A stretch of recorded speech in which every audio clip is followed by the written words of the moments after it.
नमस्कार, अटल मत न्यूज मध्ये आपले सहर्ष स्वागत आहे। माऊली जनकल्याण दिंडीचा रांजणगाव शेणपुंजी येथे उत्साहात समारोप।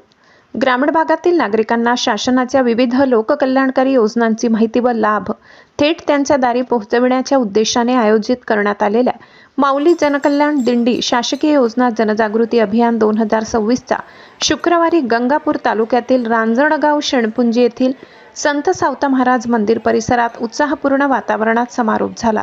या समारोप कार्यक्रमाला माजी आमदार प्रशांत बंब प्रमुख पाहुणे म्हणून उपस्थित होते। यावेळी दीपक बडे, विविध मान्यवर कार्यकर्ते, शिक्षक, विद्यार्थी तसेच ग्रामस्थ मोठ्या संख्येने उपस्थित होते।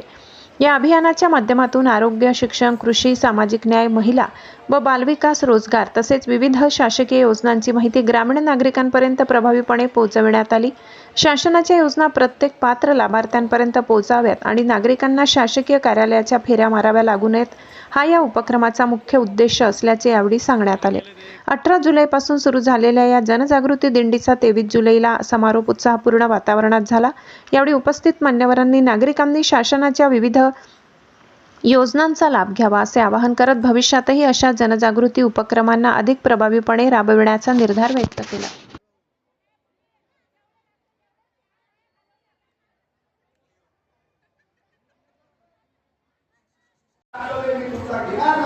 सगळ्यांचे पुन्हा एकदा चरण स्पर्श करून आज सर्व आदरणीय व्यासपीठला मी त्यांचे आभार मानतो की तुम्ही अशी दिंडी बनवली की या दिंडीचं मिश्रण जे केलंय आणि तुमचं वेळ जाताय 18 तारीख ते 26 तारीख ही जी आता आषाढी एकादशी आपली आहे, म्हणजे आज 23 तारखेला याची सांगता होत आहे, पण 25 ला आपली आषाढी एकादशी आहे। दरवर्षी वारकरी शेकडो महिलांचा प्रवास करत विसरून जातात सर्व, अगदी मग्न होतात भगवंताच्या याच्यामध्ये, त्यांना कळत नाही मी किती किलोमीटर प्रवास केला, कारण की त्या नामस्मरणामध्ये तल्लीन होतो। प्रत्येक आत्मा परमात्माला मिळण्याकरताच जन्म घेतलेला आहे आणि तो पुन्हा पुन्हा जन्म घेईल, तो परमात्म्याला जाण्याकरताच होईल।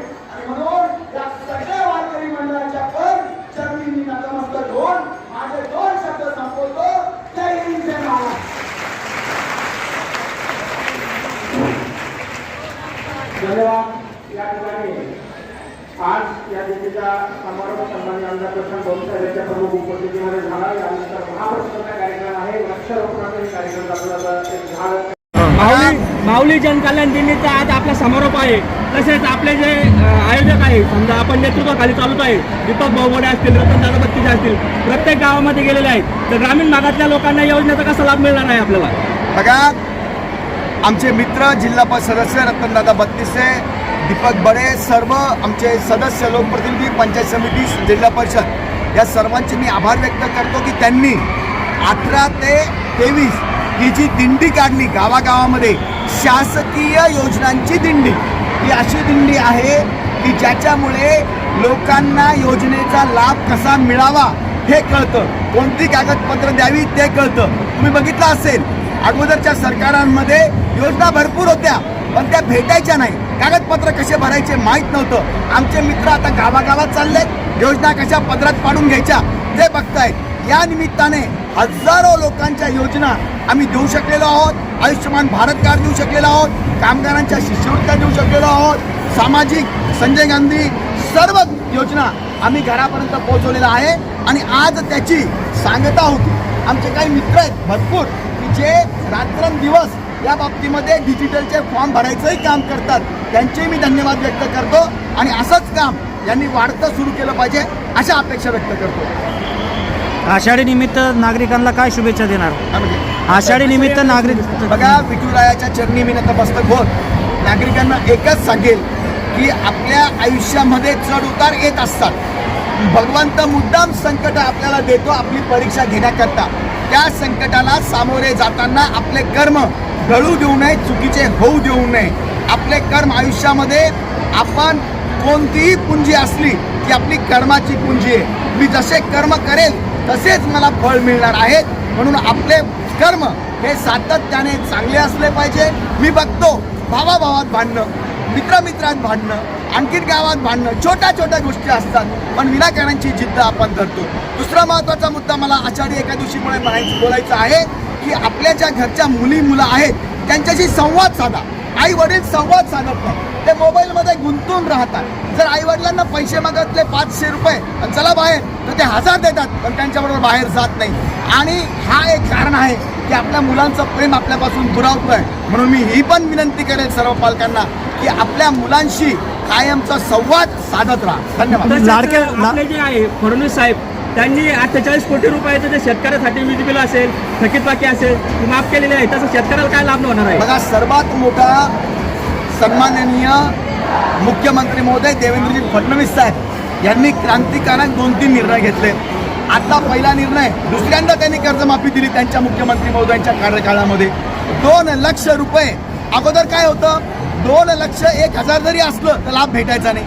आता 2 लाख नाही 3 लाख जरी असले तरी म्हणजे OTS करा, वन टाइम सेटलमेंट करा आणि 2.5 लाख 2.25 लाखातले 50,000 तुम्ही भरा, 2 लाख आम्ही भरू, अशी योजना डिक्लेअर केलेली आहे.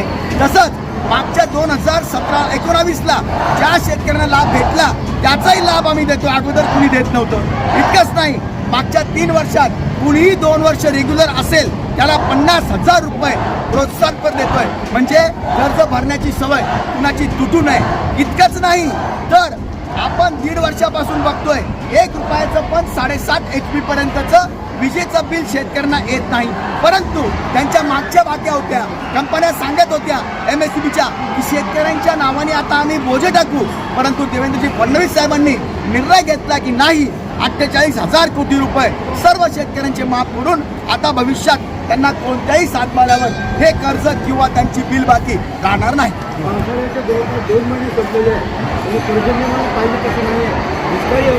पर्जन्यमान हे अगोदरपासूनच आपल्याला कळालेलं होतं. अल्निनोचं संकट होतं, ते कमी असणार, पण सुदैवाने मला वाटतं 4-8 दिवसामध्ये चांगला पाऊस पडतोय. मी विठ्ठलाचरणी अपेक्षा व्यक्त करतो, विठ्ठलाचरणी प्रार्थना आणि थांबतो.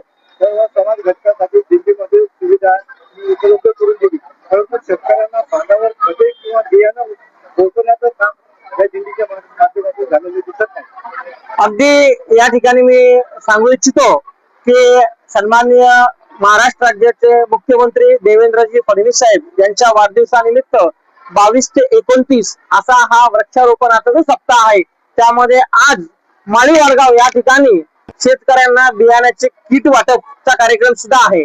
आणि या दिंडीच्या मुख्य उद्देशामध्ये कृषी खातं आमच्या सोबत होतं.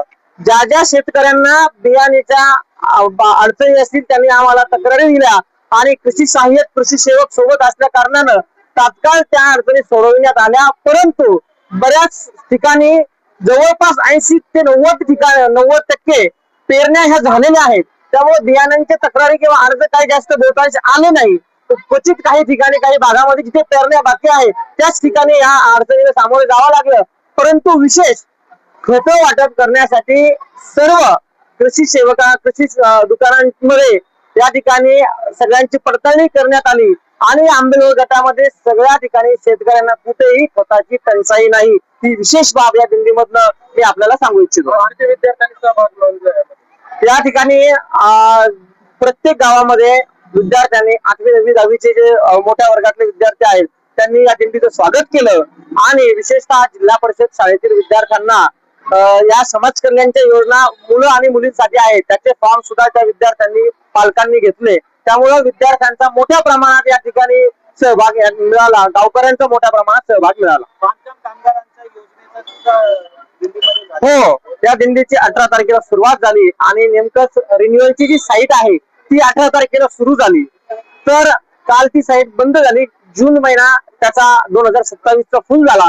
परंतु या दरम्यान आम्ही इमारत बांधकाम कामगारांची नवीन नोंदणी, रिन्युअल, स्कॉलरशिप आणि इतर जितक्याही त्याच्यामध्ये आतमध्ये योजना आहेत त्या सगळ्या ऑनलाईन करण्यामध्ये आमचे सावळीरामजी थोरात जे पंचायत समिती सदस्य या गटाचे आंबेलोळ घराचे आहेत त्यांनी अगदी घाणेगावला तर आम्ही सकाळी 4 वाजेपर्यंत जागे होतो आणि ही साईट चालू होती आणि या योजना इमारत बांधकाम कामगारांच्या या ठिकाणी इम्प्लिमेंट करणं चालू होतं. संपूर्ण जिल्ह्यामध्ये आपल्या तालुक्यामध्ये दीपक बडे साहेब म्हणा किंवा प्रतीक साहेब यांनी हा उपक्रम राबवलेला आहे.